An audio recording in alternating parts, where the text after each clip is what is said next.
My greatest challenge for blending technology into my classroom was the fact that I'm old school.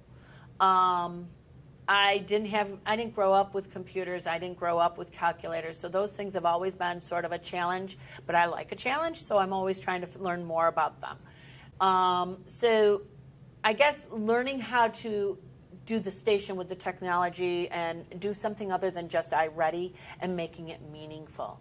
That's why I did all the courses through the tech department on all the Google courses so that I could do Google Classroom and add in things for them to be able to do that actually dealt with what we might be doing, real life, something meaningful so that it meant something to the kids and they'd want to do it. One of the challenges that we faced when we first started flipping our classroom is keeping track of which lesson each student is working on each day, because they can kind of work at their own pace.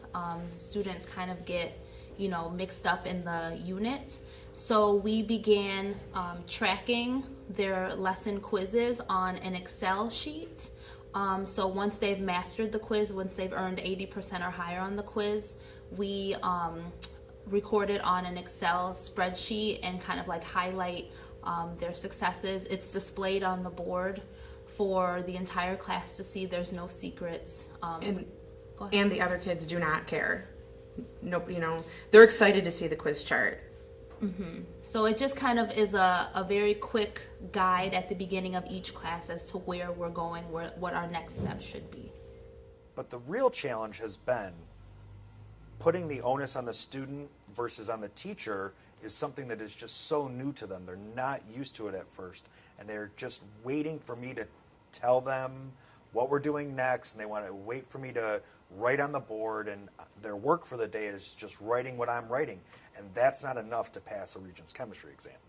So the onus is on them as we graduate in scaffold and responsibility to choosing what you're going to work on, how deeply you're going to work on it, and that's where the biggest struggle has been, is getting students to take ownership of their work, and once they do, then they're off to the races, and they like it, but they struggle at first.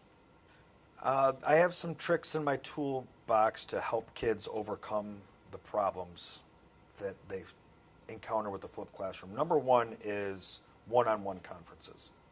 So I give progress reports at the end of every test. So when I give you your test back, I give you a progress report. And for the first few units, we're going to have a one-on-one conversation about what you're doing, when you're doing it, and I can help kind of give some ideas about when to do what and where we can have a little improvement. And it's up to them to decide, yes, that makes sense, I want to try that or not. And then once they have some taste of success, that's when the true foundation building blocks get put in place, and then their confidence grows. I would say another challenge would be you definitely have those students that move a lot faster than some of the other students in the class. So what do you do with that extra time, making sure you're using it in a useful way? And we just kind of decided to come up with, from whatever point we're at, from the beginning of the year to that point, coming up with Regents exam questions for those students to continue to practice so it's not lost, instructional time. The biggest or greatest challenge for blending my classroom was having the students comfortable with the technology. The students are pretty familiar with the Chromebooks, how to log in, how to log onto Google Classroom, but then it came to me wanting to incorporate more programs like ThingLink or Padlet, and the biggest challenge was having them comfortable with using these tools. And so it would take me time just to teach them how to use them over and over and over again. So I would definitely say having the students comfortable with using these programs with technology was my biggest struggle.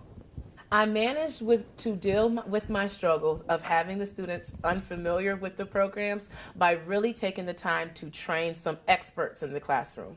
I would give up my lunch time, or I would work with my administrators to use my planning time to work with them. So instead of going with meetings, I would have maybe 3 to 4 students come and sit at the table with me, and I would model how to teach their peers to use these programs. I saw that training experts was a fantastic strategy with teaching the other students. And so I could go through a mini lesson and then say, okay, you all can work with an expert. I've also would do groupings, and so I would have 3 to 4 groups where I would have each expert sit with the group, and that way I knew that all of the students would be comfortable with using the technology because they were learning with a small group setting. One challenge that I faced in my own classroom was kind of the organization or the flow of the students.